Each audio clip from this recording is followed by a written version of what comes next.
40 chess. Yeah. 40 chess. 40 chess. Let's get it. Yo, is that Tito? 40 chess. 40 chess. Hey. 40 chess, this a trade show. Patreon where the trades go. Tap in and watch, that's what you came for. Ain't gotta say my name, they know my name, bro. What's good, man? We got McNutted in ATM. Always start off the show with a trade from them. You should always make sure that your trade is in. Patreon, why not be a Patreon? Know you wish you could spend every day with them. Tap in and say what you gonna say with them. South Harmon could fill up a stadium. Next time you log in, make sure that you bring a friend. We about to kick off, let the day begin. Go follow the socials. 40 Chess FF is posted. If your trade is an F, you get roasted. Go like and subscribe for the crew. Apple, Spotify, and the YouTube. You know Cooper got the walk too. Let us give you a walkthrough. 40 Chess. This is 40 Chess.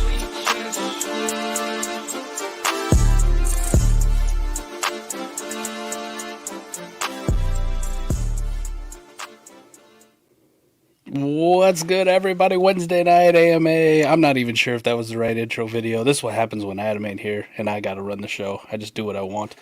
Bad back and all. Adam's enjoying a nice holiday vacation. I believe he's in Louisville. So hopefully him and Felix Sharp, shout out, they get together. Come on. What? We got an upgrade. Cody Carpentier's here to save the entire show. What's going on, Cody? Shit, I don't know about that upgrade stuff, but we're here. And it's Wednesday night, and Christmas is over, and New Year's close by, and the season's almost there. And you know what that means, baby. It's almost Dynasty season. It's always Dynasty season for us, but we get rid of these redrafters.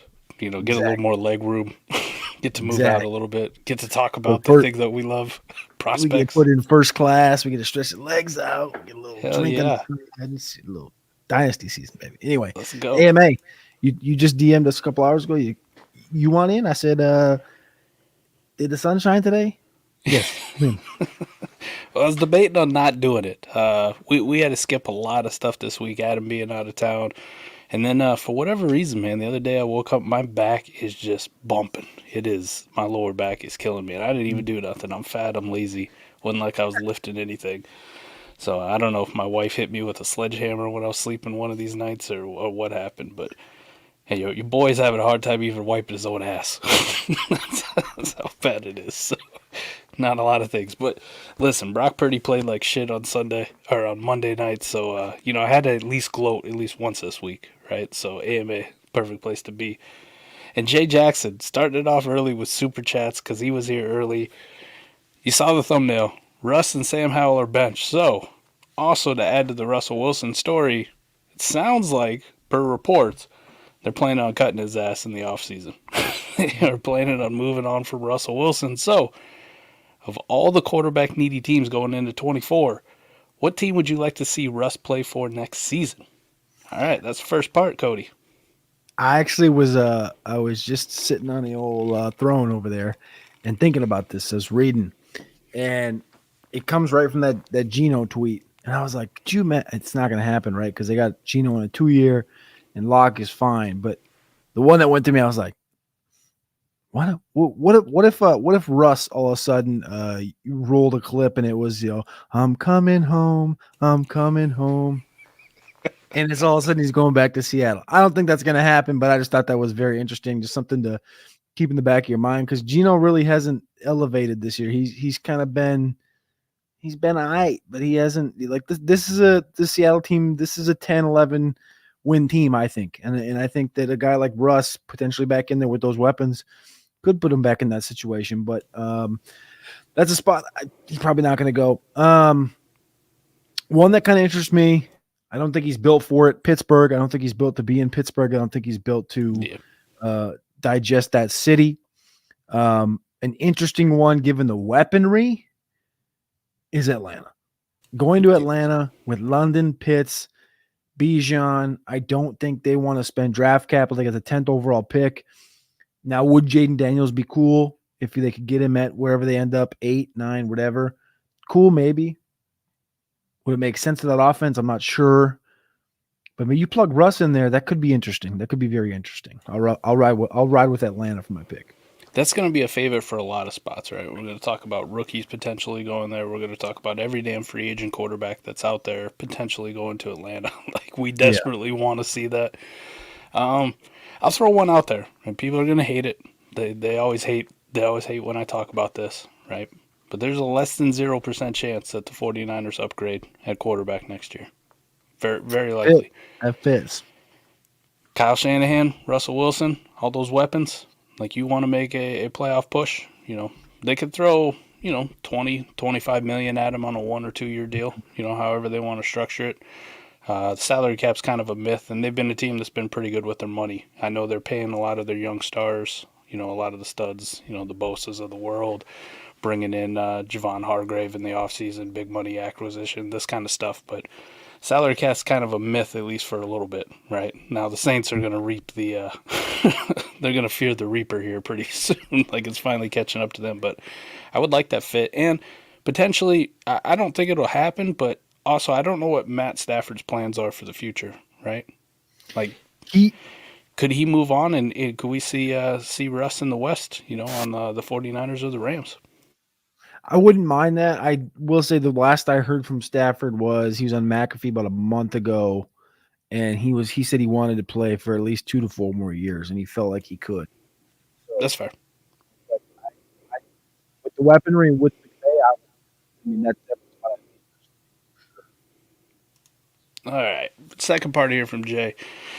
Another super chat because Jay's the man. Do you think adding Russ would have more of an impact than drafting one of the top rookie quarterbacks? So if we're going to say top, let's also throw Jaden Daniels in that mix.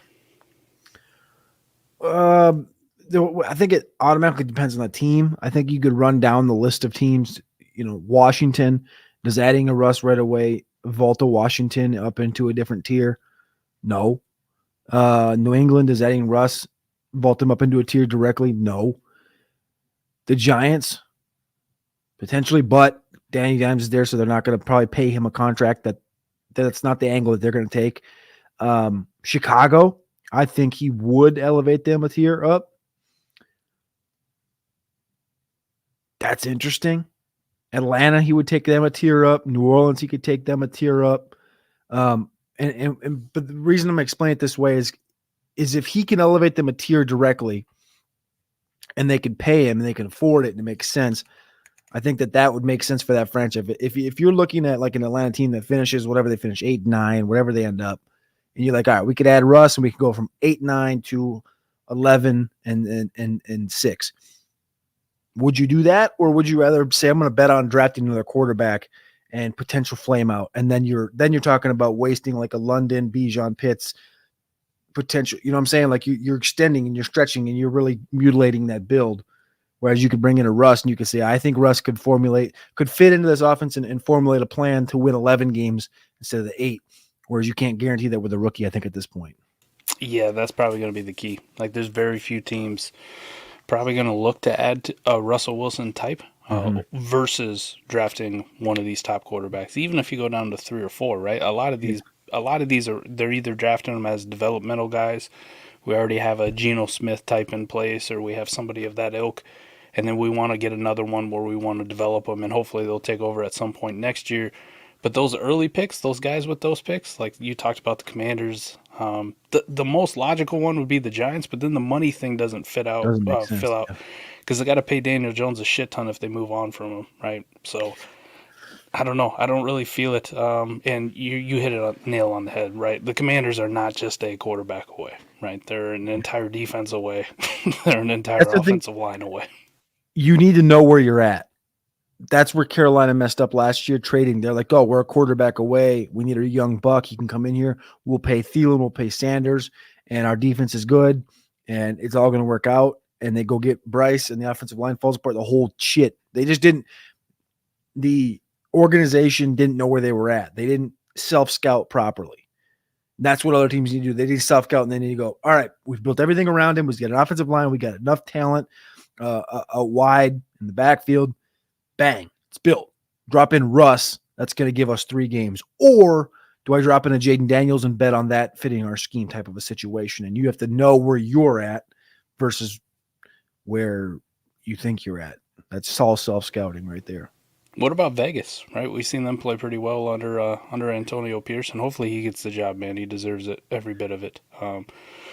They do kind of feel like one of those teams that's a Russ away, right? Like you could upgrade that quarterback. It would depend on whether they hold on to Devontae or not for at least another year. That would be a spot. I like the Raiders call. I'm not sure. I think at this point, I think Antonio Pierce deserves this job. I hope the Raiders make the playoffs. I think Pierce deserves this job. And if Pierce gets the job, I'm not sure Russ fits the culture. Just from everything you've always heard from guys like Marshawn and others that go into the media and talk about the locker room and how it was kind of split, everybody and then Russ. And I'm not sure that's how the Raiders' current locker room kind of moves. I think Russ would kind of categorize. I think he would kind of be in the McDaniel situation where everyone's like, that's a weird cat over there. And that's what we've heard from Seattle and other places he's been. So I like the fit as far as team and football goes, but I don't know about the culture fit. So speaking of the Russ thing, and then we'll get to Sam Howell, and then we'll get to all the other Week 17 fantasy football championship questions that I'm sure we're going to have here.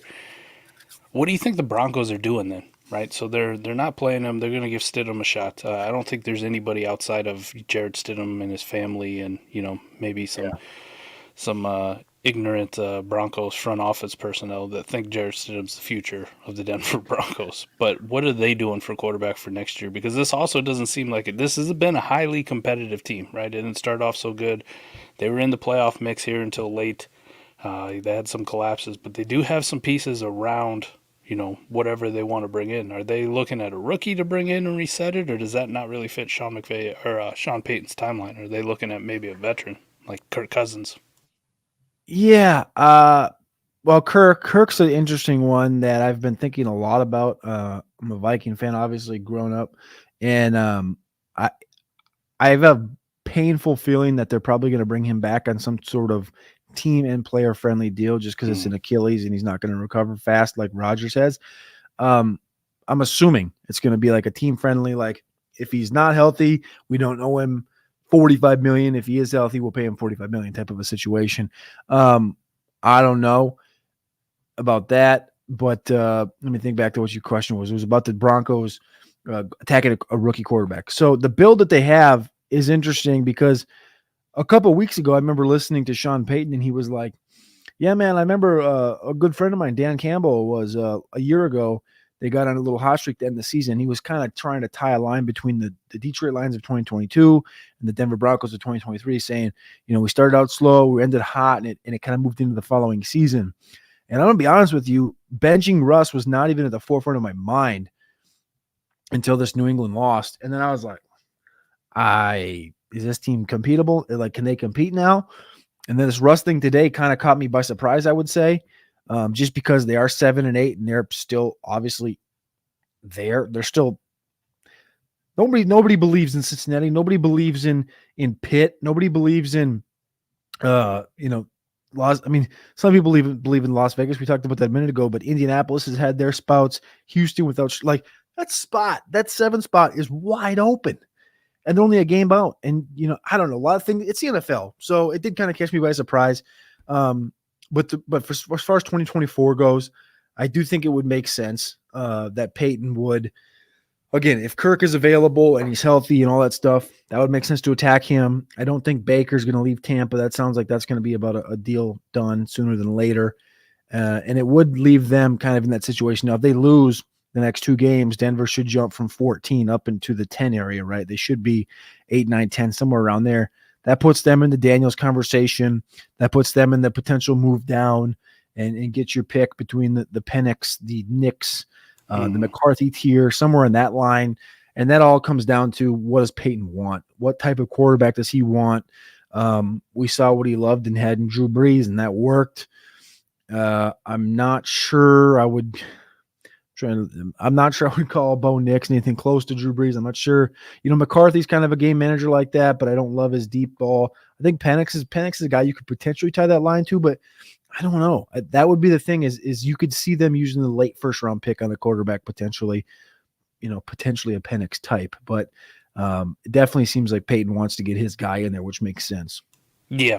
I'll throw out a dark horse name to be the Denver Broncos quarterback for 2024 that I would be over the moon with, and it's Mac Jones. I think Mac Jones with Sean Payton in that offense, Cortland Sutton, Jerry Jeudy, Marvin Mims, whatever they do. Javonte Williams is a good enough running back. That offensive line is solid enough. It would be the best weapons Mac Jones have had since college. Right? It's like the best surrounding talent he had, and probably the best offense coordinator he's had since college. So I wouldn't mind seeing Mac there, and he'll probably be pretty cheap in the offseason. That's very interesting because he's definitely feels like he's on the cut block. Assuming I think that whole thing is going to obviously blow up, but yeah, it would make sense that he would be on the cut block. So that would be, that would be a move by Peyton. That would be the thing I always think of is like when you're a coach, you come in there and you get dealt with a guy, right? He got dealt with Russ. Mm-hmm. It wasn't his choice. And then that first decision you make is always one that they hold tight against you. And yeah, if he goes, I want Mac. Mac's my guy. Could be. If he turns him around, that's a big play. If he could turn a Mac around, that would be a big. Yeah. That's a good call, Mike. I like that. He could really go bargain bin shopping if he wants, right? Mm-hmm. Like a couple guys that are probably be on the cut block that could be had for cheap. Mac Jones, and if you wanted to just bet on talent, Zach Wilson type, go do that. Mm-hmm. Go see what you got. It just doesn't really feel like Peyton wants to come in and turn it over to a rookie, right? He's never really had to do that in his entire career as a head coach. So it just feels like maybe it'll just be he'll just roll out the situation. Now another name to keep in mind too for the connection, Jameis. Could he bring Jameis to Denver as a starting guy? But it just feels like to me it's going to be a situation where he'll have it like a Jameis Winston type, somebody he's got a connection to. Plus he's going to bring in somebody else to see if there's anything left in the tank or he can squeeze out. Rookie just doesn't really seem to fit, but I could be wrong. I could be wrong on this one. Did this is going to be my bad memory, but was he the coach of the Saints when they traded for Breeze? Yeah, the first year together. Yep. Okay. First year brought him in. That's an interesting one. So they were also in on Dante Culpepper that year. I remember that. And he went to Miami instead. Well, to be fair, just about every team in the league would have been in on Dante Culpepper besides a few, right? Mm-hmm. We didn't know he was going to fall off a cliff with his tiny hands. His fumbling problems, yeah. Listen, he was exciting as hell. You're a Vikings dude, man. Watching Dante Culpepper in his prime with the Vikings was a fun time. What if they did convince Baker Mayfield? What if they did say, what if they did say, you know what, Baker, you like Mike Evans? Bring Mike Evans to Denver. Come up here. They have to throw some money at him. I think he really likes it in Tampa. Like I think he loves what he's got there. I'd love Tampa, but yeah, I wouldn't want to go to Denver from Tampa. Baker would be a good fit. I just think that's a lock spot for him. But you think about it, like you get to go up there, you get to be in the same division as Patty Mack, who he obviously played against in college, and he'd have pretty good receiving core. He'd have Marvin Mims from Oklahoma. If you could convince Mike Evans to come up there, that Denver spot's gonna be very interesting. I'm glad bringing up Mac Jones really got my brain thinking now about this quarterback spot. There's gonna be some dudes available, veteran quarterbacks that got some stank on them, some stank. But lo and behold, Drew Brees had some stank on him once upon a time, right?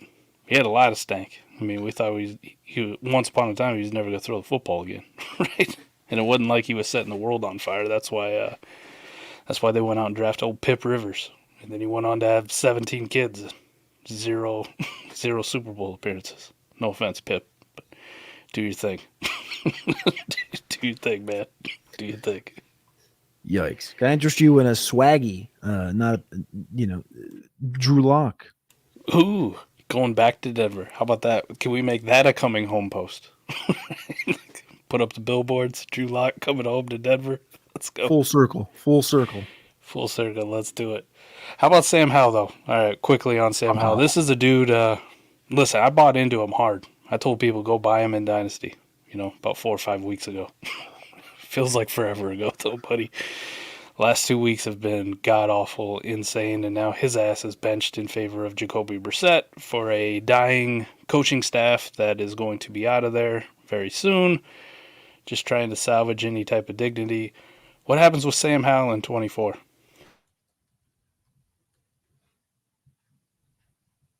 I'm scared. I asked Maddie the same question yesterday on the hurdle, and I was fully pot committed that Sam Howell's opportunity was going to be the entirety of the 2023 season, and he would do enough for them to continue to build, and he would get that 2024 job. But how the season's unfolded, I expected coming in that they were going to win 6-7 games. You obviously trade your best 2 defenders. That's not going to entice your team or enable your team to win 6-7 games. Instead, they're sitting here at 4, and they have a real opportunity to get to 2 and jump Arizona. They have an opportunity to do that the next couple of weeks. They got the tiebreaker over New England. And of course, you know what that means. That means there's potential of Drake May coming in to supplant Sam Howell once again. So then the question becomes, is he good enough to stay in Washington and be the number 2 behind Drake May and continue to progress? Or do they say, no, we want to keep Jacoby Brissett here, and Jacoby Brissett's going to be the consummate pro that kind of sticks around and helps Drake May? And do they cut ties with Sam Howell, or do they trade Sam Howell? And to what would he be worth? He's also a guy of the same stature as Drew Brees. The last question about Denver, that's an interesting one. If they're like, you know what, give us a 6th, give us a 5th, give us a 4th, whatever it may be, somewhere in that range, I would do that. I would throw you a 4th for Sam Howell if I'm the Broncos, something like that. And I want to say, all right, we're going to bring in Sam. We're going to bring in whether it's Penix or not, or whether it's a guy that is drafted in the 3rd round of this draft, and have him compete. And I definitely think a guy like Sean Payton could progress a guy like Sam Howell much more than what we've seen from Rivera and Bieniemy this year. Unfortunately, again, the dude's been sacked 60 times and he's thrown the most picks in the league. But he doesn't exactly have the best situation at hand. And I think he's done pretty good in situations given he has 7 doppelgangers at wide receiver, doesn't have an offensive line. The running game is looked at as fine with Brian Robinson, but it's really subpar. The coaching is terrible. The defense is traded and falling apart. Like, it's not a good spot for him. If you could put him in a spot where the coach is smart and the coach knows how to utilize a guy of his talents, his downfield throwing ability, I definitely think Denver's a spot for him. So, you know what? Screw it. Let's circle back. I'm going to say the best, a best spot for Sam Howell in 2024 is in Denver. Most likely spot is probably, a backup to a guy like a Baker or something like this. Yeah, it definitely feels like he'll probably be backing up somebody somewhere else. But Sam Howell, he did a lot of good things early in the season, and that's why I bought into it, right? Yeah. Even though his offensive line was trash, even though his receivers sometimes are suspect, Jahan Dotson disappearing at times, not doing anything, playing with a coaching staff under Ron Rivera, they failed to utilize Antonio Gibson forever. Right, and it's just so frustrating, right? So damn frustrating. So I thought maybe he would get the benefit, right? If he just continued to play like he had been playing well, 2024 it looked like they were going to hand the keys over to him with the new coaching staff, and he would get the first crack at it. And now they are playing themselves into a Drake May, at worst, a Jaden Daniels type asset, and I don't think you pass that up for Sam Howell. So I really hope they let him move on, just cut bait, and then he gets to pick his destination and, revive his career wherever he wants to and develop. But probably worst case scenario, he's stuck behind him in a developmental role for the next couple of years and for us in Dynasty, that's no bueno, man. We don't have the patience to hold on to him for that long. Do you think there's still a shot for him in Dynasty? Because like I thought he was I didn't think he was a safe asset, but I thought he was a guy that we'd hold on to for a while. And now, like especially that draft class, I think Pickett's a nickel and a dime away from being Right. same spot. Ritter, Willis, Corral, Zappi, Ludicon, Skylar Thompson. That's the quarterbacks, and then it's Howell, and then of course Purdy. It feels like Purdy's going to be the only one that makes it through probably the end of next year as a starter. Right. I would say what you do with Sam Howell is you hold on to him now. Don't go acquire any more shares unless it's just a free throw in, right? Like a dart throw, or you pick him up off waivers from somebody who's dumb enough to cut him. But you ride it out until we get to training camp next year and you see where it's at. Because I really think if you get to training camp next year and he's still backing up Drake May or Jane Daniels or whoever it is, you just move on, man. Like you just throw him in there, you put him on your roster, but if you ain't got enough room, you just cut him, and then we play this game all over again this year in Dynasty, where you're just picking dudes up off the waiver wire whenever they're announced a starter or somebody gets hurt in front of them. I was gonna say that's gonna be the exact same thing as Sam Howell will start on a fantasy team in 2024. That's a guarantee. It just might be week 11 after some dude got a concussion or some dude broke his leg. Because I mean, if one thing this year we got taught was that the quarterbacks are also not untouchable with the injury bug. Yeah, they've been pretty pertinent, pretty at the forefront here as far as injuries go for our Dynasty teams. Ah, good. What a rough week, though. Hopefully you didn't have a Russ or Sam Howell on your championship squad. So let's talk about this one. Lost Russell for the championship game right off the bat. Allen, can we trust Flacco versus the Jets? If this is your option, you trusting him? I am. First off, congratulations on making a championship. Second, I got to give a little mini, not a large one, just a mini shout out to my boy Matty Kewen because, well, first off, he could have been on the show. Secondly, he's not. Third, over on patreon.com/executives, he put up the week 17 war score, which is a combination of a couple of things we've been working on throughout the season. The do or die score, getting you ready for the playoffs, the battle score for the playoffs, and the war score to win you, to help you really just win these championships with the best possible matchups. The worst matchup this week belongs to Joe Flacco, according to the war score. So if you got questions, at Matty Kewum on X, go comment, ask him why. He'll tell you why. Can you trust him against his old squad, the Jets?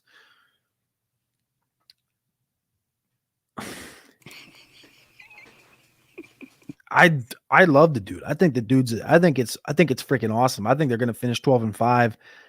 I'm enamored with the way the Browns are playing right now, but as far as fantasy football goes, I've been burnt too many times by the Amari Cooper 200-yard game, bounce back 72 yards or 42 yards, nothing burger. I think Flacco can get the job done for you, but again, it's a tough matchup. Everybody knows that. Can you trust him? That's the question. I don't know. I can't. I can't. I'm just going to sit right there. Like, it's tough. Give me a better option, man. Give me a better option. Give me a Gardner Minshew. I'll take a Gardner Minshew. If you can get your hands on Gardner, I don't know if you can. Again, because of all the injuries we talked about the quarterback, I don't know if you can get your hands on Gardner. I'd take Gardner. What about Easton Stick against this Denver team? There's a possibility. Can I it's pukey. It's all pukey because all the guys that are, but Nick Mullins throws for 400 yards, 300 yards, 400 yards, 4 picks, throws for 400 yards. This week, no Jair Alexander. Green Bay's giving up 30 to the Panthers last week. Nick Mullins, again, maybe rostered, maybe not.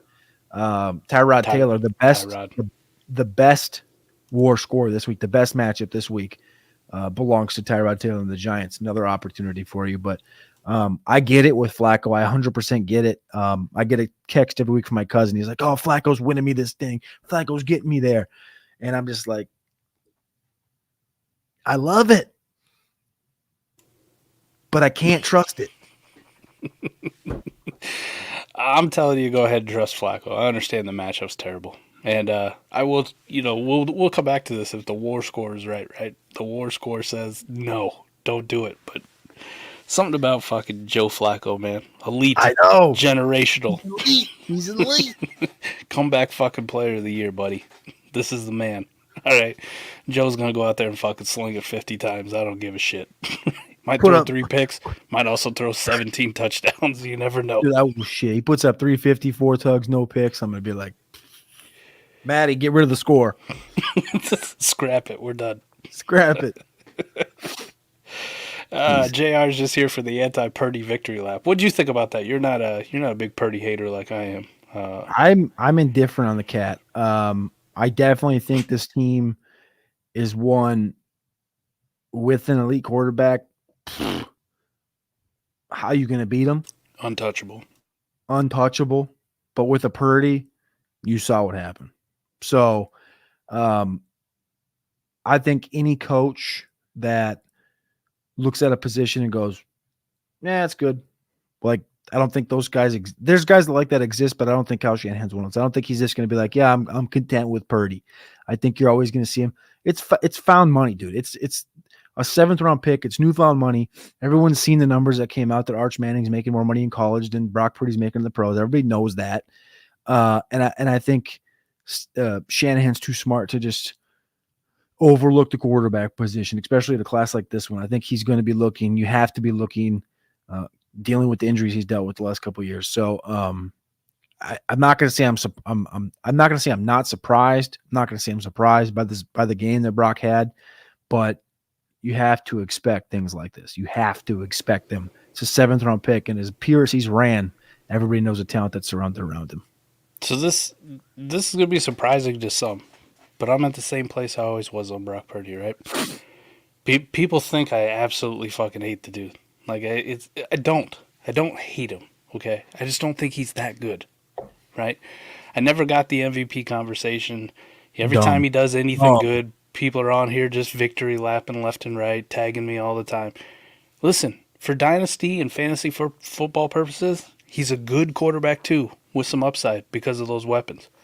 You take those weapons away, he's dog shit, right? Like, Kirk Cousins is a much better quarterback than him because I've seen Kirk do it with terrible weapons, right? Like fucking Pierre Garçon. That was his dude. And Kirk put up numbers.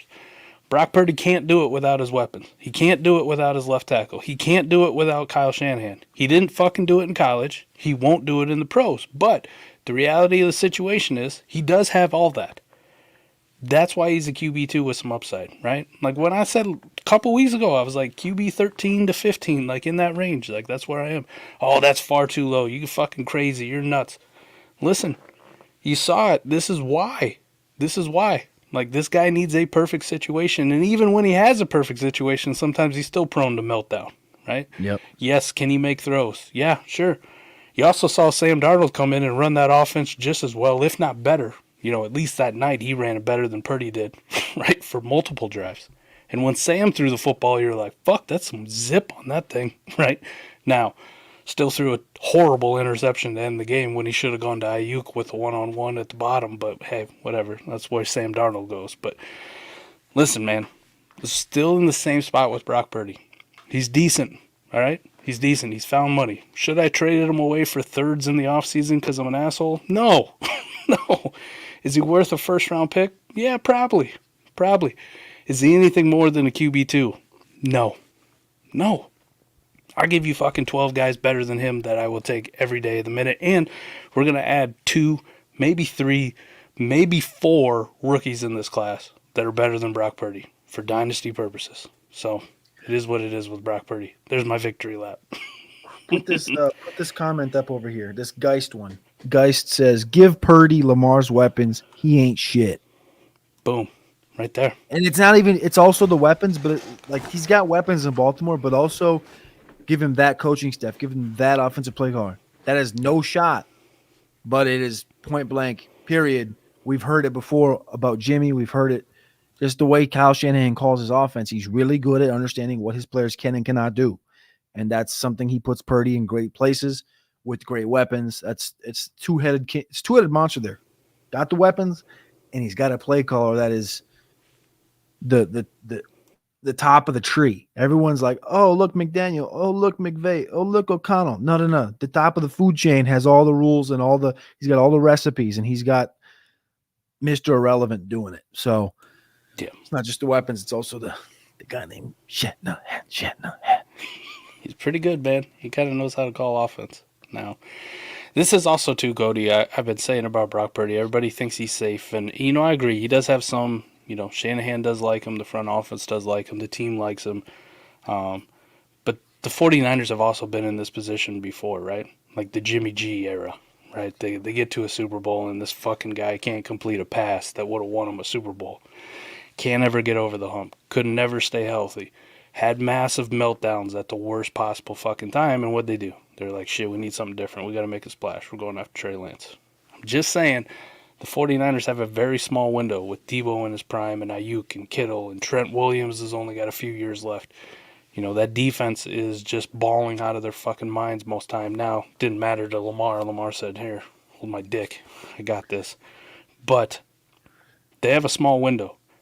With a very good quarterback, a splash, something in the offseason, it's not out of the realm of possibility they move on from his ass. Right? It's not out of the realm of possibility, like I said, with Russ. Hey, we got an opportunity. Maybe Kirk Cousins, something along those lines, where they say, hey, we're trying to upgrade. We want to go for it. We need that chip. That is very interesting with with the situation that this team's sitting in right now. They were so dominant this year. And again, they had the 3-game hiccup with all those guys hurt, but they were so dominant when all those guys were healthy. And if they do make the playoffs, obviously gonna make the playoffs. If they do go on a run, and regardless, let's just put it this way: if they don't win the Super Bowl, the chips, like everything's open. If they win the Super Bowl, Purdy's job is safe. If they make it to the Super Bowl and they lose 33-30, his job is safe. If they make it to the Super Bowl and they lose 33-10, 33-7, and he's not having a day, that team should win the Super Bowl. Point blank. Period. They're as good. They're a better team than that Ravens team. They are. One of the things outside the quarterback position. One of the things that really got me is when they got down big to Baltimore, and I saw it before in the Bengals game. I saw it another time, maybe in the Browns game too. When they get down big, right? They just resort to runs, draws, and screens. Shanahan is not calling up dig routes, post corners. He ain't calling up shit for Brock Purdy downfield when they're in a hole. And that scares the shit out of you if you're a fan of a quarterback, right? Because it's like, we don't trust this fucking guy. Like, nope, just going to make the hole bigger, right? What we're going to do, we're going to dump it off to Debo. Hopefully he breaks a tackle and then houses it. We're going to hand it to Christian McCaffrey. This is all we're going to do. And that's all they did. Go back and watch the Browns game, go back, watch the Bengals game, watch the Ravens game. Look what happens when they get down big. Name me another fucking quarterback who's elite in this league that when they get down big, the offensive coordinator goes, yep, we're just going to run screens, draws, safe plays, right? They have no plan for down big and come back with Brock Purdy at quarterback. And as soon as they put Sam Darnold in there, they're like, fuck it, Sam, game's out of hand, just do your thing. Sam's like, I got you. Brandon Ayuk, check. George Kittle, check. Let's go. Just saying, boys. Purdy's, meh. Hey, what's up, Deep Sea? Me and Deep Sea got a second week of a 2-week championship matchup going this week. My ass is up by 30-something already, so it's looking good. Deep Sea says it's not over, and he's right. It's not over, but it's fucking over. It's over. Don't ever let McNutt get a lead. One thing that kind of comes to my mind when you're talking about Mr. Purdy is the 2012 Vikings. Again, I know I'm a Viking fan. I know I'm bringing up the Vikings, but the 2012 Vikings that went 10-6 with Adrian Peterson breaking the rushing record. And the reason I bring that up is because he won the MVP that year. Christian McCaffrey, I think, deserves much more of a conversation than MVP than does Purdy. I think if we're talking about the award being what the award is, it's pretty easily McCaffrey's award this year. But the reason I bring that up is you're talking about guys like get the ball to Debo, get the ball to McCaffrey in space, right? Get the ball to Adrian Peterson, get the ball to Percy Harvin in space. Get the ball to these guys where they can win, where they can dominate. And I think that's something where, again, Shanahan just understands that he knows how a guy like that can lose a game for you and how he can't lose a game for you, and he can lose a game for you. He can't lose a game for you if he's not pressing into situations he's not good at. He can lose a game for you if he is. And if you don't understand places to get the ball to. If you're like, hey, man, let's just throw a bunch of dig routes to Ayuk and Juwan Jennings and force it to guys that you're not comfortable playing with, it's not going to work out. Get the ball to Debo and Chris McCaffrey within 2 lines of the line of scrimmage. It's going to be pretty easy going. We had a pretty good thought experiment in the Discord about a week ago before this last set of games. And, at the time, everybody's quoting the stats, yards per attempt for Purdy leading the league. He's up there in passing yards, the whole works, right? So I went and looked at it. Per PFF, by far his receivers have dominated in yak yardage compared to everybody else, right? Kittle. I think they even showed it on the Monday night broadcast, right? Like the Debo Samuel, number 1 wide receiver, George Kittle, number 1 tight end as far as yak goes. So he just went and looked how many yak yards his wide receivers have, and then per attempt, right? Mm-hmm. I run Jalen Hurts right through that whole thing, right? Just being an Eagles fan. How many yak yards his does? If Jalen Hurts' weapons had the same amount of yak yards per passing attempt, right? Jalen Hurts would be leading the league in passing by something like 400 or 500 yards. Jalen Hurts, right? And we're not having any conversation about who the MVP is. You got a guy throwing for 4,500 yards and damn near 20 touchdowns on the ground. I don't give a fuck how many times he's turned the football over. That's your MVP. But at least in my opinion, I do think Tyreek, Christian McCaffrey, those should be the leading MVP getters, however you want to roll that out. And then Lamar is making a hell of a case. So if it ends up being, kind of like we all think it is, it's a fucking QB award, even when quarterback play across the board has been horrible this year with injuries and just piss poor play, to be honest. Lamar would be the number 1 quarterback. But Lamar did this fucking thing on Monday night for sure. All right. Flowosaurus. Lost my car rust stack for ship match. Hopefully Stroud is back. I think he will be. Yes. Best of luck.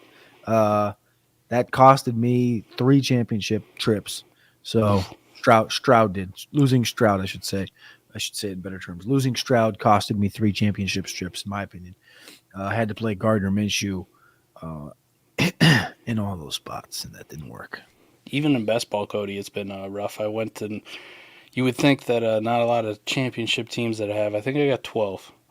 12 total. Yeah, I do have 12 championship matchups this week. So going and looking at it, I'm like, I probably don't have too much Howell or Russ. I don't have to worry about it. Nah. Quarterback situation has been fucking dog water all year, and even in best ball teams, like I got so much fucking Derek Carr, Russell Wilson, Sam Howell, just littered on best ball teams in championships, and I'm like, fuck, man, what a bad year to be drafting quarterbacks with early picks, or in startup drafts. You remember trading your entire future so you could go get 2 elite studs. You didn't even make the fucking finals, bro. Dude, I got this one dynasty team. This one team, I tried it. It was a patron league, and I was like, you know what? Screw this. I'm just going to try and go balls to the wall on this draft. I ended up with 4 first-round picks in the startup. I got Burrow, Chase, Jefferson, and Pitts. I ended up trading Pitts, got like Watson and a pick eventually. So anyway, it was Burrow, Chase, Jefferson, Watson. They all died this year throughout the entire season. The team ends up going like 1-13. It is the worst team I've ever owned as far as a finish. I've never in my fantasy life finished dead last and won the toilet bowl. And your boy won the toilet bowl in that league. That I shot the moon in the startup and just ate it. Just ate shit. It. Just ate it, bro. Miserably. What up, Fizz? CD Goat. Shout out Fizzle. CD Goat. What's up, Fizz? see if we got some other stuff. We're gonna burn a Purdy jersey live now. I ain't going that far, but listen, Let's do it. Screw it. I did have a bet with the listeners, right? If Purdy balled out of his mind and was QB1, right? Like a QB1, top 12. I was gonna buy a Brock Purdy jersey. Don't have to worry about that, Cody. Don't. Four picks put you in a good spot to not have to do that. No, I'm pretty sure I posted at some point on Twitter too. He was getting outscored by a guy who was a tight end in Taysom Hill, and Aiden O'Connell, who didn't throw or complete a pass after halftime. Wait. 1 second. Wait. Time out. I just read. Wait. So what was the bet? Say that again. If Purdy had been a QB1 on this last week. Oh, the last week. Yep. Okay, I thought you meant a QB1 in the seaon. No. I already lost all those bets. I was gonna say. I just pulled it up and I was like, wait, I thought he was close, and I was like, wait. Time out. Oh yeah, I'm sure he's like QB4 or 5 in points per game, something like that. Gooner says, "What's up, Cody?" Gooner boy knows what the hell's up. What's up, brother? Hell yeah. Let's see. SuperChats are going to be an expensive bidet for me. Yeah, that's where all my league winnings are going. I'm going to get one of them fancy ones, Cody, that's got like heated water, a blow dryer, maybe even like squirt a little baby powder, just a... Do you think if you turn it around, it'll still work as a blow dryer? I think so. Maybe a vacuum cleaner, right? You have a suction mode on it. That's what I was going for. You turn it around, it does like the inverse. Kind of like the vacuum cleaner has... I think it's just a wiring thing. And a sucker on each end. Yeah, it's just a wiring issue. What's up, T-Rock? Hey, I'm just saying, might be a fun thing to experiment. How about Wilson to New England? Russ and Bill ride in the sunset together. Well, I'm pretty sure Bill's done. I think that's been known. So if Russ goes to New England, it's with whoever the hell they're bringing in. Bill's out of there. Yeah, I don't know. Bill's not going to be there, but Russ with Bill would be interesting. Put him in Carolina. Both of them put together. As a Comedy fan, give me Drake May on a 5-year deal than a new head coach. Yeah, I don't want a fucking vet quarterback. Gooner boy, as a Comedy fan, do you obviously we want them to clean house, but do you want them to keep the enemy? This is my question I asked Maddie yesterday. Here's my AMA for the day. I asked Maddie, obviously they're going to clean house, but do they keep Bieniemy and just automatically go, house is clean, Bieniemy head coach, do something? Or do they completely clean house, Bieniemy's gone, goes back to Kansas City because Lord knows they need him? Yeah. I would hope that they keep Bieniemy. I would hope they give him the first crack at the head coaching job too, but we'll kind of see. Well, with his he's got a less than stellar history, and I think it keeps getting brought up. Now, completely honest, Cody, if he was a white dude, nobody gives a fuck. Yep. But it's just different. We know that. So it is what it is. People are going to bring up his past in every goddamn interview that he gets. So I still don't know why he's not a head coach. Hopefully, finally, they do the right thing. Brad Childress was the head coach. Yeah. Who is it? Josh Harris as the owner? Josh Harris as the owner now? Sixers owner too? Yeah. Do the right fucking thing, man. Give Bieniemy the first crack at it. Same thing in Vegas, though. Like, don't let Antonio Pierce walk. Dude, that'd be the biggest mistake. They already made the mistake with Bisaccia, and now they got a better version of Bisaccia and Pierce. If they let Pierce walk, forever shell the Raiders.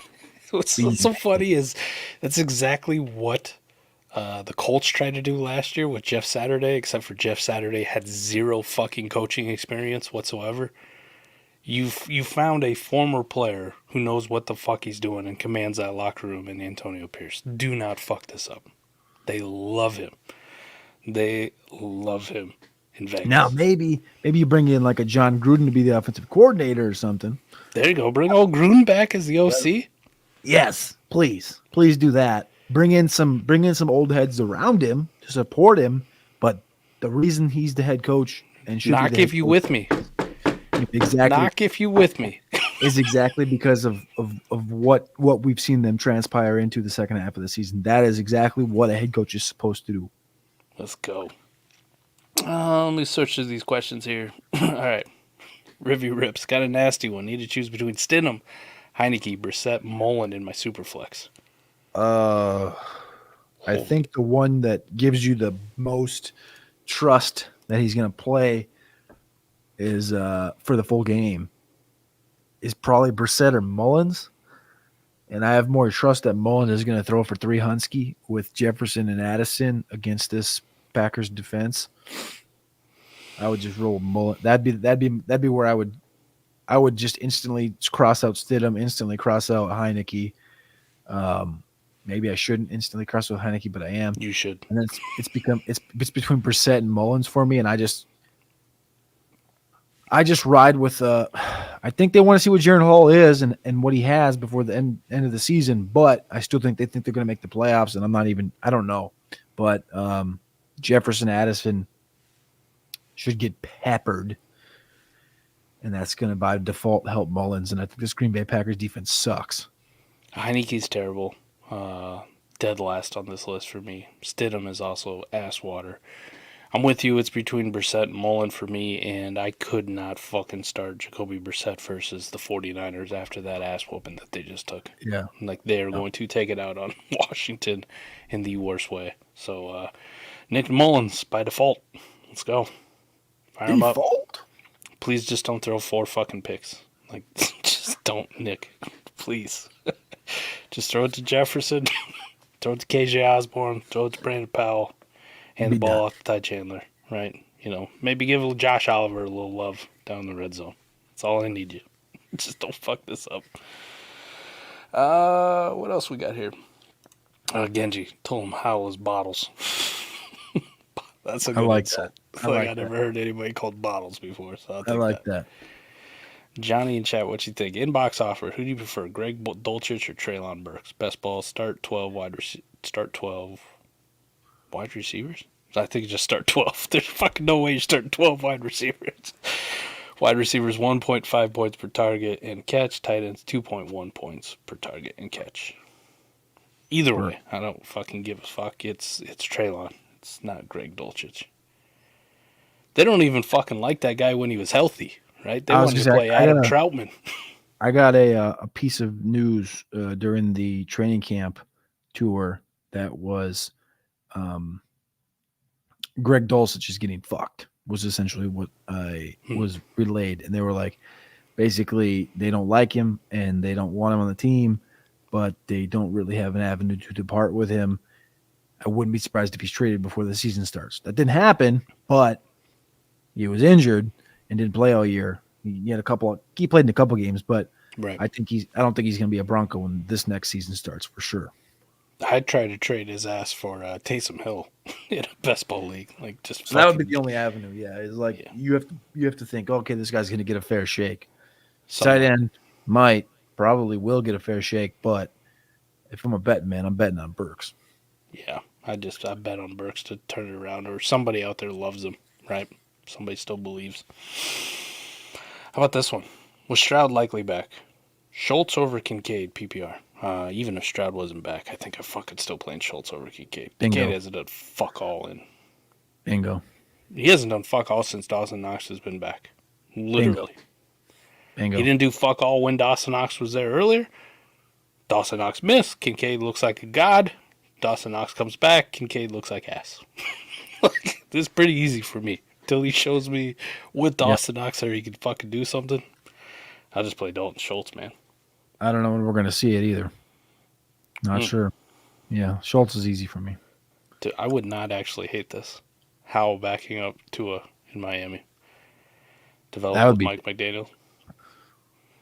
I mean, that would be smart for Miami. I would love that. He's 10 times better than Mike White or Skylar Thompson. I would love that. It's Mike White ain't bad. No, Mike White is ass.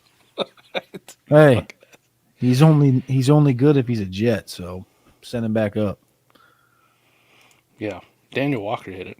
Would be nice backing up to a high probability starter injury and holy firepower offense. If Sam could be relevant in Washington, think about it. He'd put up some fucking numbers in Miami. He'd say, "Hey, Tyreek down there somewhere."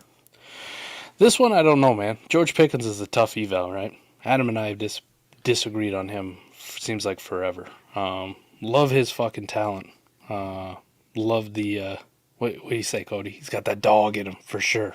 He's the a ultimate. menace. He's a menace, dude. He's a menace. But here's the thing, man. It seems like he just disappears at times, right? Even this last week, 4 catches, 195 yards. 4 fucking catches? Dumb. 4 catches? That's all I can get out of fucking George Pickens. 4 fucking catches? You love the 195 yards and 2 touchdowns. You do. I mean, I absolutely loved him, especially on my fucking semifinals teams where he's sitting on my bench, because I couldn't fucking start him. Does he become relevant with a good quarterback, though? Like, is he... Or are the Steelers always going to do this shit, man? They will not get rid of Deontay Johnson for whatever reason. And shit, I'm looking at mocks, Cody. People are already mocking a first-round wide receiver to the Steelers, too. Somebody like Brian Thomas of LSU, right? They wouldn't do that. They won't do that. You don't think so? All right, they know better. They're too good at hitting the guys later to do that. And they like Calvin Austin.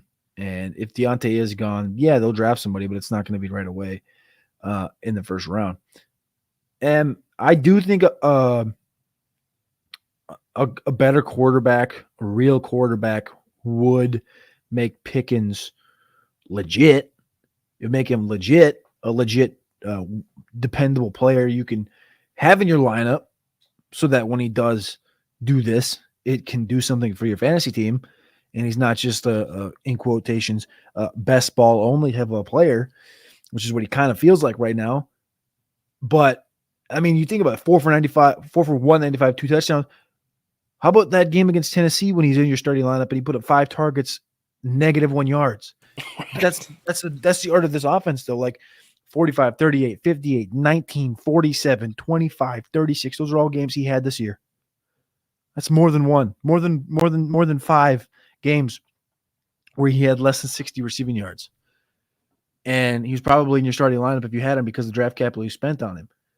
If he had a guy like a Russ, if he had a guy like a Cousins that can get the ball to these guys in different quadrants, yeah, he can be, what was the word he used? A weekly hammer? Yeah. A dependable hammer. He can be weekly, he can be dependable, but I don't know if he can be a hammer in any spot because he is volatile. Amari Cooper's volatile. Amari Cooper's always been volatile. Calvin Ridley, to a certain extent, has been that same way. Calvin Ridley, a little more pure route runner, so he's going to get targeted a little bit more, but they're all volatile players, and they're never going to be a Diggs. They're never going to be an Adams that pulls in 12 to 16 targets. They're just not going to be that type of a guy. Now, get the combine, he said, I'm bigger than Devontae Adams. I want to be better than Devontae Adams. I'm fast. Well, you're as tall as Devontae Adams. You're not as big as him, and you're faster than him. You're kind of a better version of Gabe Davis. You're kind of a different version of Amari Cooper. Like, he's a volatile player. It's just the way he is. Just the way he plays. So, again, he's not going to be a guy that's going to be 12, 16 targets like Devontae, but a better quarterback always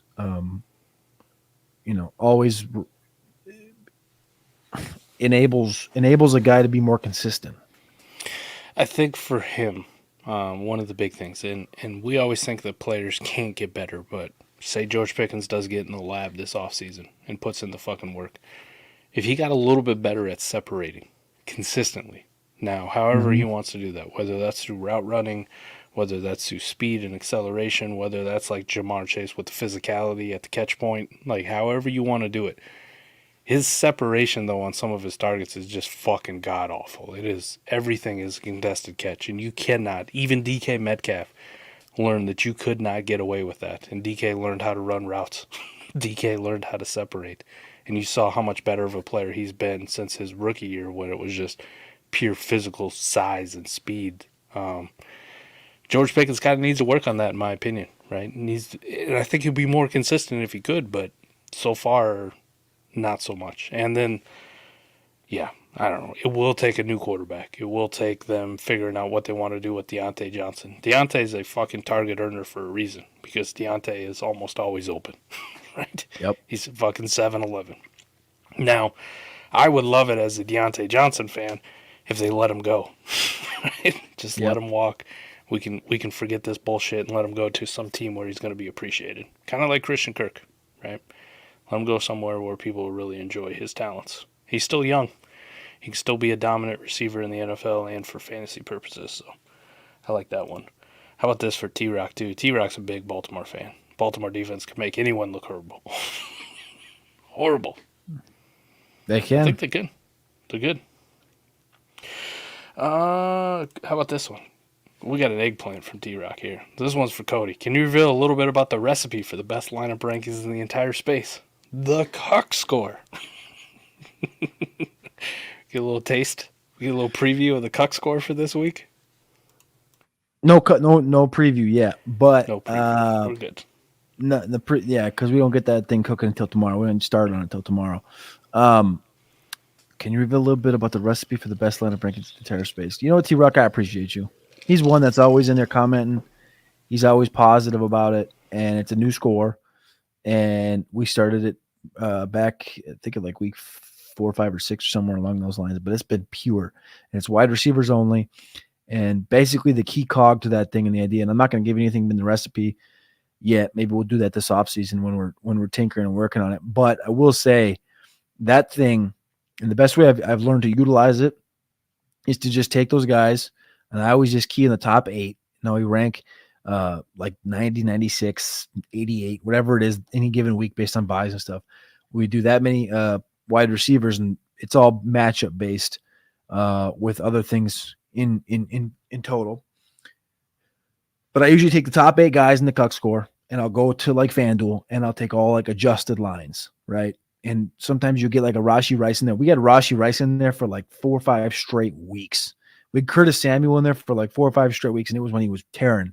And it was just hit. You can take it and you can utilize it 2 different ways.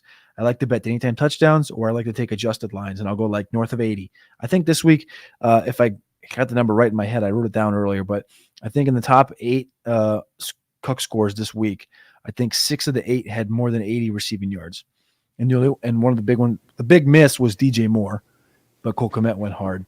But everybody else just hammered, and that's been how I utilize it. Shout out to T-Rock for utilizing it. Shout out to T-Rock for jumping on there, being a fan, all that stuff included. But yeah, the Cuck Score, dude, that's been a masterclass right there. Yeah, you can't ask for a better patron, a better fan. In the case of us, a better writer for our website than T-Rock. T-Rock's the dog. And master of all talents, Cody, you get to experience this next year at the Expo. You didn't get to, you missed out last year, but I'm waiting, boy. There isn't a better cook in the fantasy football space, bar none. And if you don't believe me, I will fucking fight you, and then you'll eat T-Rock's carnitas or whatever the fuck he wants to cook, because it's fantastic. There's a reason this man went out to New York to cook for Nick Ercolano. Nick don't like anybody cooking for him, but he likes T-Rock's cooking. I'm waiting. I don't know if that's actually true about Nick like it, but we're going to go with it forever. What's up, Kevin? Kevin, big friend. Happy holidays to you and your family too, buddy. What else we got here? Oh, how about this from Gooner Boy? Do I hope Jacobs gets ruled out, and I go with Zeke and Zamir White over Achane and the Chip? I'm going to say yes. Generally, I want to start Achane because he's got that massive ceiling, but we just haven't really seen fuck all since he's been back, man. It's been the Raheem Mostert show, and they just wedge his ass in for touchdowns whenever. So I think I'll just go with the volume plays. Yeah, I want Achane, and I've my process with him the last since he started going off earlier this year was just if he's in, play him because of the volatile upside that he brings, and you're in fantasy union championship. But Zamir's got a good matchup, and now Zeke with no worries of a Ramondre potentially coming in. Zeke could be that guy. So I think you go with Zeke and Zamir. That's going to hurt, though. But, yeah, tough matchup against Baltimore. Go Zeke and Zamir. How about another Purdy one? Why are we so hard on Purdy but down on Tua? They're pretty much the same for me. Tua sucks. I love Tua. I love Tua to death. PFF loves Tua. For what it's worth with PFF. Yeah, they love PFF, Tua too. Man. As my good friend Alex Dunlap would say, PFF is cockamamie. Shit. Cockamamie. It's better than Pro Football Talk. Fucking joke-ass Florio. That's a fact. Jack. Get fucking gaped by Lamar, buddy.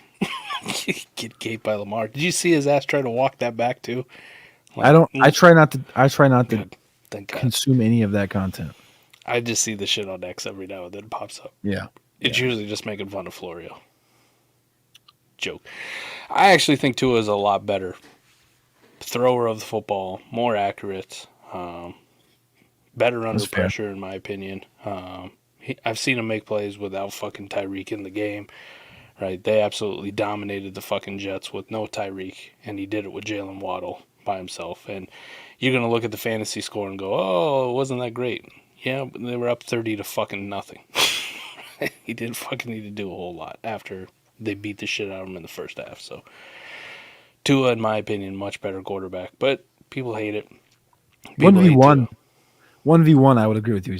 He's not as good as Brock. I just don't like either one. I just don't. Neither of them are. If I'm drafting a team, fantasy style, Madden, whatever you want to call it, right? You get to go ground up. I'm not touching either one. Right. How many quarterbacks would you have above them? Right. Fantasy style, Madden. You start Madden a franchise style, with a quarterback. Start a franchise. Oh, you can include the rookies too. I was gonna say you got rookies in there. I'm talking multi-deep. You're talking like the Winstons of the world. Oh shit. Yeah. lot. I'd rather. It's team building. It's not about like. I think Tua and Brock are good quarterbacks, but it's about it's a lot. This is a big conversation. It's about more like. You would rather put the talent around them than spend it on the quarterback. Yes, the talent that's going to be on my team. I get you. How the team's going to be constructed, who my coaches are. Like, there's so many things that go into that where I think that you need. We talked about it already with Purdy having Shanahan there, having all the talent that's there. Take away all that talent, take away Shanahan, put him in Green Bay with LaFleur and a bunch of rookies at wide receiver and whatever, rookies and sophomores. What's he look like? Right, sure. I think you can have that conversation about a lot of different people. Right. And I think that there's a lot of quarterbacks that have already shown you their true colors, like a Jameis. Jameis is a guy that, you put weapons around him, he's going to put the ball out there. Now, maybe he's never had a run game. What happens if you put a run game next to Jameis? I don't know. There's just different. It's just it's just a big conversation that you can really go off on. But there's a lot of different intangibles that go into it. Where I just also. Neither of them just really tickle my fancy. Like, I don't enjoy their style of football. We'll just leave it at that. That's fair. I think shout out to Ray G for this one. Right, he hit it probably about a year ago, maybe less. About quarterbacks, you're either a truck or a trailer, right? You're either the one pulling the team along, or the team's pulling you along. I think you're right. They're both trailers. They're both need good systems around them. Which there's a lot of quarterbacks in the league like that. There's not many quarterbacks like Lamar, Patrick Mahomes, Josh Allen, Jalen Hurts, where even if the situation isn't perfect, right? They're missing weapons. They're missing offensive linemen. They're fucking offense coordinators, an idiot that can actually pull the team with them and make the team better and lead them to victory, right? A lot of guys need a really good situation and need a lot of talent around them in order to be good, right? They're trailers. I like that one. I like that one. Ray G came up with that one. It's still 6. Both of these guys are trailers, to be completely honest, right? They're not trucks. They're not the ones pulling the rest of the team. How about this one? Another one from Gooner Boy. Championship game. Ty Chandler, Zamir White, Chuba Hubbard. Need one. All right, you got to pick one of these guys, assuming Jacobs is out. Because if Jacobs is in, you take fucking Zamir White out of this conversation pretty easily. Yeah. Chandler, Zamir. No, Zamir played Chuba. I'm gonna go with. I love Chuba, dude, but I just don't love playing guys like that on a bad team. Even though he's giving you some performances, I don't want it. I think I go Ty Chandler, then Chuba, then Zamir. In my opinion, if Jacobs is out, that'd be my ranking. But Ty Chandler first for me. How about an easier one for us? Brees or Gibbs in Dynasty. So this being long term, not for right now, for long term. Doesn't it feel like the Hall thing He came in this year early, bang, right? He's back. He's healthy. He's back. Yep. He So sucks. did the rest of the shit. offense. And now all of a sudden it's like, whoa, this dude can catch the football. And this dude's now he's healthy, right? Right. And if he stays healthy the next couple of weeks and they go into 2024 fully healthy and they utilize him, we talking. That's what we're doing. Because that's the best running back in football if he's healthy. And Outside of McCaffrey. Here's a tiebreaker for me. I don't trust the Jets organization to do what's needed and put an offensive line in front of Aaron Rodgers and Brees Hall. And if they don't do that, we'll be in the same situation we're in right now, where Brees Hall may be the best running back in football when healthy, but if he doesn't have a line to block for him, he's matchup dependent, right? You see him against a good defensive line, goes for nothing. Fucking kills you in the quarterfinals. You see him go against the fucking Commanders, who only have 2 defensive linemen worth of shit. Goes off. Kills them. I'll go Jahmyr Gibbs right now. And I think Jahmyr Gibbs is making a case for the number 1 Dynasty running back. I was just going to hit on that. I was going to say I'm working on my update. I haven't updated it in probably 2 weeks in my Dynasty rankings. I have Gibbs closer to 1 than I do 3, and 3 is Hall. Who's at 2? Bijan? No, Gibbs. I have Gibbs closer to 1. What did I say? 2? Yeah. No. Okay. So who's 1? Bijan? Bijan, yeah. Bijan. Okay, that's fair. I think Bijan and Gibbs are a good conversation. Listen, until I see Chris McCaffrey die, he's got to be in the conversation too as RB1. We're so fickle on running backs. But if you're going to tell me, like, hey, Chris McCaffrey's going to have the same situation next year, this team's going to be just as good, fuck me, man. Yeah. For one more year, I'll put fuck CMC as RB1. Like, you can fuck all this youth thing. Yeah. I'm going to go get a championship. It'd be interesting to see, too, how many teams are in their fantasy football championship that roster Chris McCaffrey, because I bet it's a fuck ton. And Koopa can give me that. Koopa can give me that shit. Yeah. He can. He's going to be one of the top ones, along with Debo Samuel, which is nuts. Wish we could celebrate Purdy's success and appreciate him as a good quarterback. It's a good situation and contract that holds him with a beautiful situation for a while. I celebrate his success. He came out of fucking nowhere, right? Like, this is a guy who is Mr. Irrelevant that I'm ranking as a top, 13 to 15 Dynasty quarterback? It's a good situation. What fucking more do you want from me, Daniel? God damn. He's got a great situation. I'm just saying. If he struggles, 49ers lose. Their window is very short. They will fucking move on from him, whether you guys like it or not. It's going to happen. NFL teams want to win a Super Bowl. They don't want, we got a good quarterback. He's been playing pretty well for us. Or we're content with, getting into round 1 of the playoffs and then getting our fucking ass kicked. Like, we really love this. It's awesome. Fuck no.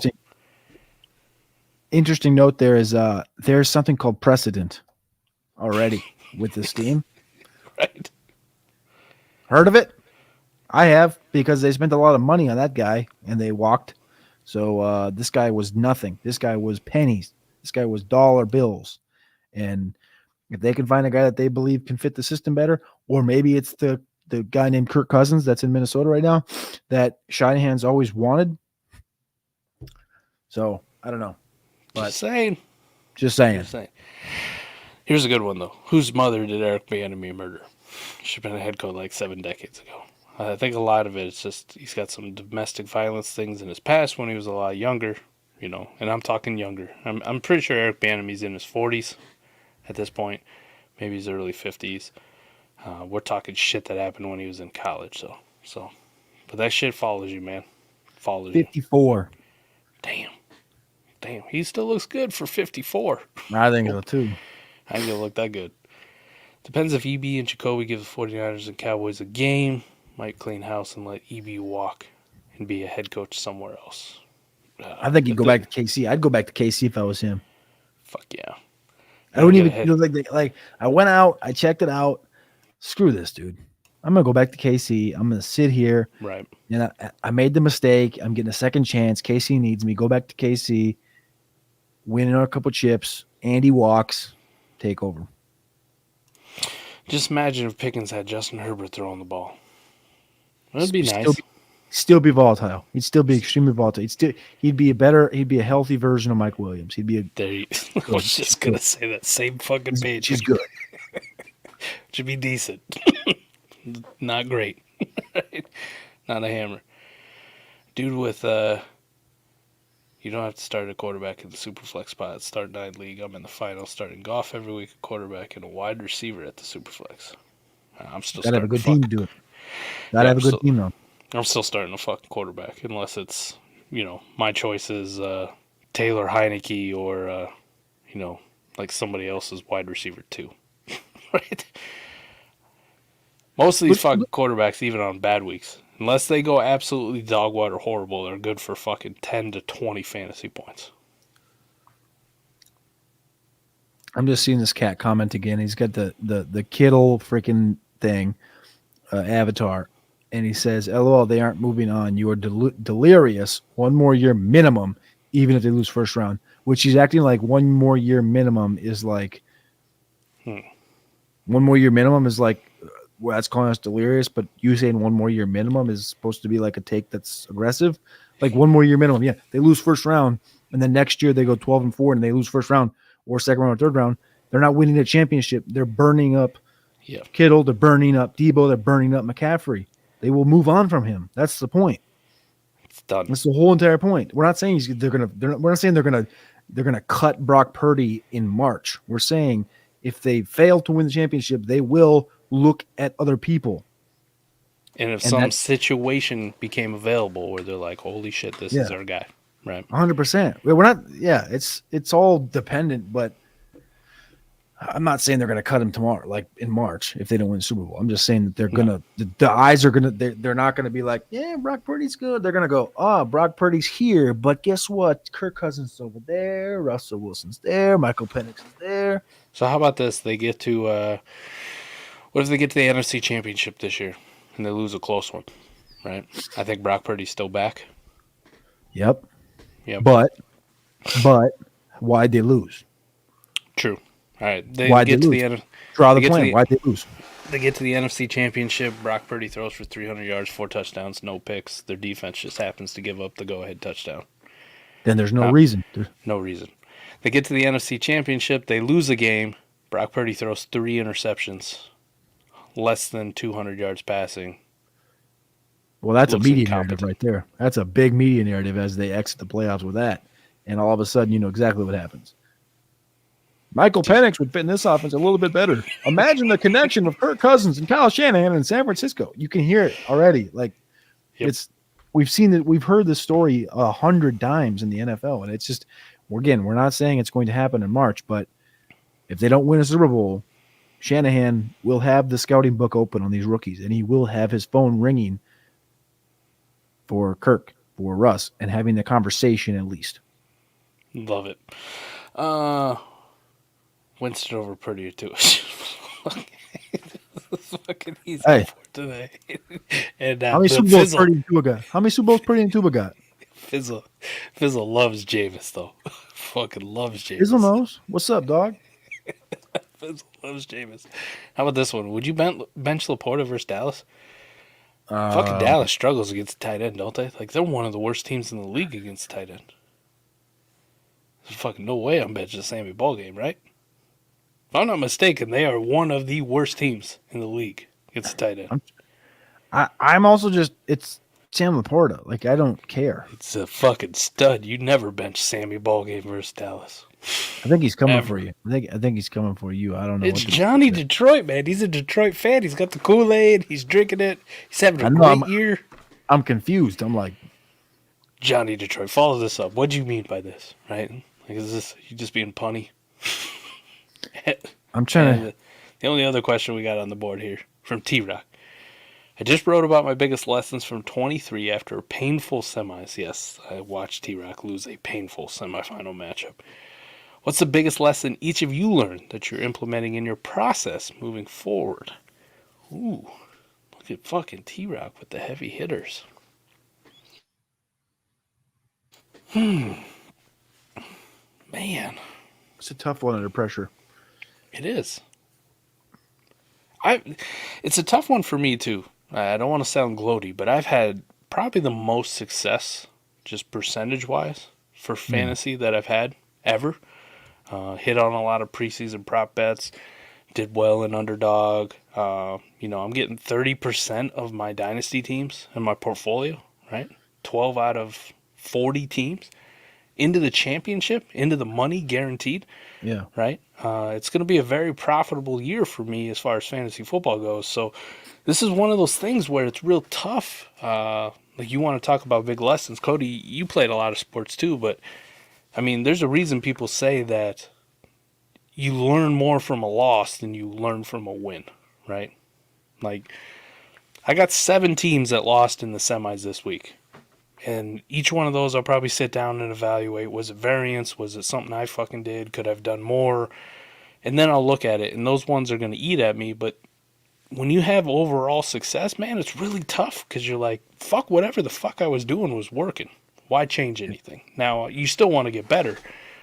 I think for me, the toughest one, T-Rock, to figure out is quarterbacks this year have been god-awful for fantasy, right? Not a lot of studs. Even the studs aren't hitting at the great level. Brock Purdy was QB4 at one point, scoring sub 20 fantasy points per game just in generic scoring, which is like unheard of. It's historically bad. This also comes off the heels of 2022 being a down year for quarterbacks. Is this a fucking trend, or are we going to regress back to the mean of 2021, 2020, 2019, 2018, 2017, fucking just keep going back, where your stud quarterbacks in fantasy, on a given week are scoring you between 25 and 35 fantasy points. Your top 5, your top 10 quarterbacks are 20 point per game kind of guys, easily. Are we getting back to that situation, or is this a trend in the NFL? And I think that's going to be the hardest one to figure out this offseason. It's probably the one I'm going to be looking at the most because it's going to depend how much capital I want to put into Patrick Mahomes, Lamar Jackson, how much capital I want to put into some of these quarterbacks versus do I go get a Christian McCaffrey? Fuck, these wide receivers are killing it. A.J. Brown, C.D. Lamb, Mike Evans, the old guy, Keenan Allen. These guys are nuts. Do I want to put all my capital into these kind of players instead of quarterbacks in Superflex? So that's probably the biggest one for me. I'm going to go with something that is always conversed between the months of June and August, and that is style of drafting. That's robust, that's zero, that's hyper, that's fragile. That's all these words that are connected with a position or the word zero, right? Zero RB, zero wide receiver, whatever it may be, right? Hyper running back. Don't matter. Don't care. Don't want to utilize them. I'm done with those words because this is a redraft answer now, not dynasty right here. And that is because across all the leagues I'm in redraft, the results vary based on the results don't vary based on the build. I have a team that in the FFPC, I won the league and I had Anthony Richardson at quarterback and I ended up picking up Stroud on waivers and that probably made the team, but the build was 3 RB from the jump. And then I hit 4 wide receivers. I've also had teams on season-long leagues where I started the exact opposite, where I went upside down. I went 4 wide receivers. Or, again, you can go tight end. You can take a tight end in the first round, second round, the Kelsey thing, and that's flopped. But there's also people that did take the 3 RB route from the jump or 2 RBs from the jump, robust, and flopped. I don't think any of that matters. I think you just go into a draft. It's always value-based. That's the way I've always attacked it. But I always still you always still hear people talk about the styles of drafting year and year and year and year and year and year.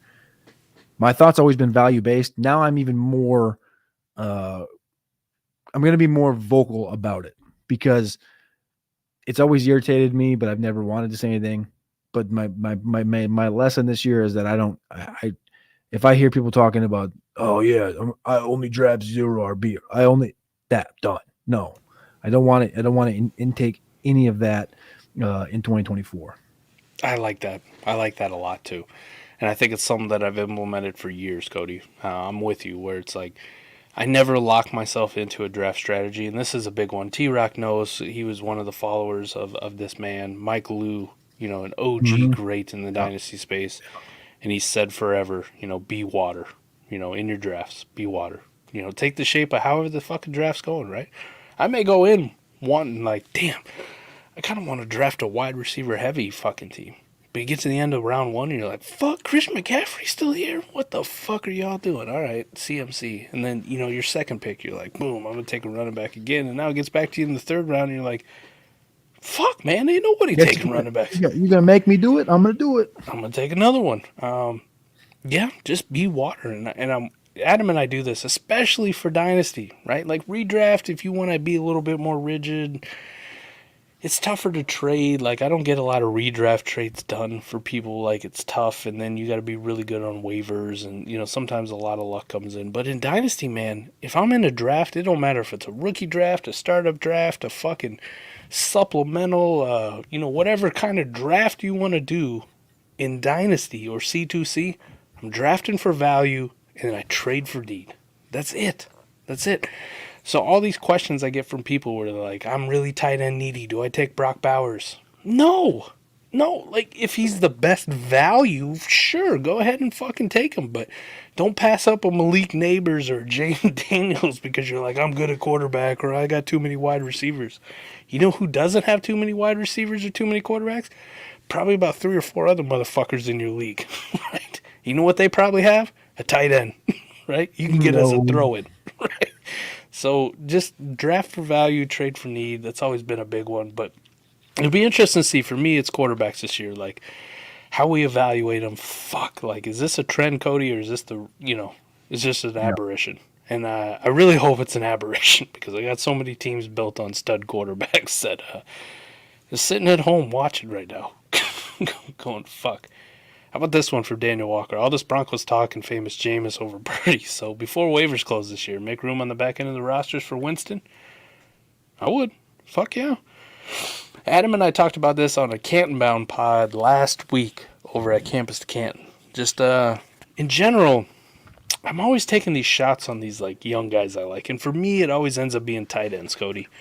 If you're fucking athletic, you're young at the tight end position, we get to the end of the time and like the waivers are closing or whatever, or I'm doing off-season waivers. I'm always loading up on these Lawrence Cagers, these Tyree Jacksons, these motherfuckers where I'm like, you're athletic, you catch the football, you play tight end, you're young, I want you on my team. And when I looked at Keep Trade Cut this year, we talked about it on the episode, who were the biggest value risers in dynasty value for the community over the last year? Cody, there was only like two wide receivers total that cracked the top 50. And tight end, it's like Trey McBride was a big value riser. He went from like 14 to 5. That's like the best you had. When I looked across the landscape, the biggest value risers, running backs and quarterbacks. So if I'm in the off season right now, like my team's not playing for anything, all these fucking guys. If you're a running back that has a pulse, you were good at one time. You've done something in the league. Even if you're a vet, a crusty vet, I'm adding you to my team. If you're a quarterback who's reasonably going to have a job or a backup job next year, Jameis Winston, Mike White, like these kind of fucking guys, I am adding you to my dynasty squad. And listen, when we get to training camp, we get to the first week, right? This running back is not on a 53. This running back is on the practice squad. This running back or this quarterback is not even on the team. Cut. And I'll find somebody else. I'll just put them on the roster. But if I'm right, all of a sudden, Jaleel McLaughlin, he's got a roll. Right? Like these fucking shitter running backs. All of a sudden, I can flip them for massive amounts. Or these quarterbacks, especially in lineup leagues where I don't have to worry about taking zeros, these backup quarterbacks you've seen. Shit. I just made a trade while we're on air, right? Somebody offered me a, Tyrod Taylor for my 4th round pick in the championship in the best ball. Check. Done. Imagine telling that guy this time last year, hey, you're going to get a 4th rounder out of Tyrod Taylor. Fuck, ain't nobody like Tyrod. He ain't done fucking shit. He ain't even playing. Daniel Jones looks great. Hey, this time next year, though, somebody give you a 4th rounder for him. Fuck you. No, they won't. Prime example. Cash money. Cash money. Just get out of it. So, backup quarterbacks, running backs, those are the people I'm at in the offseason. I'm avoiding wide receivers because rarely do they ever hit. The only one I can really think of was Nico Collins, who came from outside of the top 50 into the top 50, and it took fucking C.J. Stroud. C.J. Stroud. C.J. Stroud also unlocked Robert Woods at the beginning of the season. Yeah. Tank Dell Brown. from out of fucking nowhere. Noah Brown has become a thing, so maybe it's not all Nico Collins. Nico, the thing with Nico was like Nico was at least on radars, though. Like Noah Brown was on no radars. Noah Brown was like, I'm interested to see what the right. What I am interested to see what the offseason outcome comes if Noah Brown, because they do. Houston's a team that could definitely spend some draft capital on wide receiver. And if they don't, and they do roll in with Noah Brown, that would be fucking huge. That would be huge. Yeah. For fantasy. It's also, too, when Eric and I were talking on America's Game about a month ago at this time, just looking at a crystal ball for, like, teams. Like Gabe Davis. The Bills have no fucking money. But even a guy like Gabe Davis, can't you see that kind of guy getting paid 10, 12, 13, $14 million a year from just somebody who's wide receiver needy? It's going to happen. The problem with wide receivers is always there's too fucking many, and every year we add a fuck ton more in the rookie drafts, it feels like. Right? So it makes it so hard to crack that top 50, right? Makes it so hard to crack that top wide receiver 3 territory, right? We used to laugh at, oh, he's a wide receiver 3. Nobody gives a shit. Now you look at the list of wide receiver 3s, you're like, fuck, that guy's good. I want him on my team. Yeah. Right? Think about it. We had a Treylon Burks question. Treylon barely cracks the wide receiver, 4 or 5 conversation. And this is a guy who was a first-round NFL pick just 2 years ago. Who's 6'3", runs a 4.5, weighs 230 pounds. Looks like a fucking Adonis. It's the number 2 weapon on that team. I love Tyrod. It's nuts, ain't it? All right. People who draft a certain style, 0 RBTs for the wife's boyfriend on ESPN. Yikes. Ultimate Cox. I like it. And then Corey right there. That was me selling Tyrod. Probably should have sold him way earlier in the season, but at least I got something. Hey. Come on. That's a win. That's a win. Anyway, 4th round pick ain't nothing to sneeze at, too, which we also talked about. Think about how many of these fucking guys you just randomly find in the 4th or 5th round. Or undrafted free agents in your rookie leagues. Chase Brown. Puka fucking Nakua. It happens. Bingo. Imagine if you took Puka in the 4th round. Loving life. You're dancing right now, probably in the championship. Hour and a half in the books. Cody, thank you so much for hopping on. If you guys haven't, I know there's some patrons in here. We get some crossover.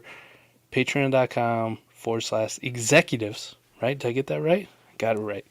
Go check these guys out. Maddie, Cody, the best in the business. I love them so much. They're amazing. I love hanging out with them. Everything we do is so awesome.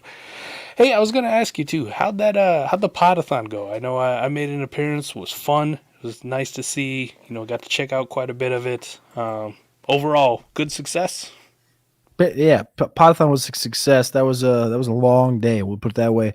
I appreciate you coming on there because I was no problem. able to be on that stretch. I did like 4 hours in the morning and then I did like an hour to close out at night. But I had another show that came up, so I actually jumped off that, went into another show for 2 hours and came back. But the podathon was great, and it was all for a. Essentially, we all got fucked. We'll just put it short. We all got fucked by this one company, and so we did a podathon to kind of raise some money so that we could at least get a little bit, and we got a little bit, which was very appreciative by the entire community. The fantasy football community is amazing. It's a lot of people tweet, a lot of people talk smack in the offseason. A lot of people talk shit. A lot of people, bully, whatever. It doesn't really matter. But when it comes to push to shove, it's a community. whether you're in Canton, you go to like the draft, you go to the combine, things like that. Like you meet people. It's a community. It's awesome. And the podathon was a success, and I appreciate you and Adam for popping on. Man, it was fun. It was our pleasure. The minute you said it, I just moved shit around, hop on. It was for a great cause too. Nobody should be out there getting told that they're getting paid for doing content, for being on here, and then getting fucked over at the end. Especially when it's Christmas, man. Like, people are counting on that money to pay for shit for their kids or their wives or their spouses. That's the thing. It's one thing if you get fucked. It's another thing when you're fucking your whole family. Exactly. Bill, like all that shit. That's like a different. So anyway, I know people, they think it's a dream, right? And it is. I love doing what I do, right? I love being a content creator. I love talking about fantasy football, but the amount of hours that some people put in and the amount of heart and blood, sweat, and tears that goes into it to get fucked over out of a few $1,000s right before Christmas is some bullshit. So I'm glad the fantasy community could come together. And like you said, we may bicker or fight or jab each other from time to time, but it's good to see that everybody could come together for a good cause. And it's kind of like the Fantasy Expo, which you're going to be at next year. Listen, the sign-up sheet is already up for you Savage members. It's in the Patreon. Eventually, I'll be rolling it out to everybody else. But get your fucking name on the list. Come to the shit school. Get a room. We're getting it for the whole week, boys. We're going full-on debauchery. The expo's only Friday, Saturday, Sunday, but you best believe the party's starting Monday of that week. We're going hard. And T-Rock will be cooking. T-Rock will be cooking. I'm looking forward to the cooking. The cooking's going to be... It's great. A lot of bark. It's I know fucking great. Well, I appreciate everybody for popping on. I made it through. Bad back at all. Amazing that a full glass of vodka will help loosen you up and make you feel better. I should have started with vodka a long time ago. Cody, thank you so much for popping on. I wish we could have had Maddie, but you're fucking better than Maddie, right? At least you show up. Eat it, Maddie. Eat it. Plus, I'm pretty sure I played Maddie in a championship this week, so fuck him, alright? He's dead to me. That's all I got for y'all. We'll see you back here, same time, same place, with Adam back, hopefully. Imagine that, me with a good back. We're out of this thing. Peace.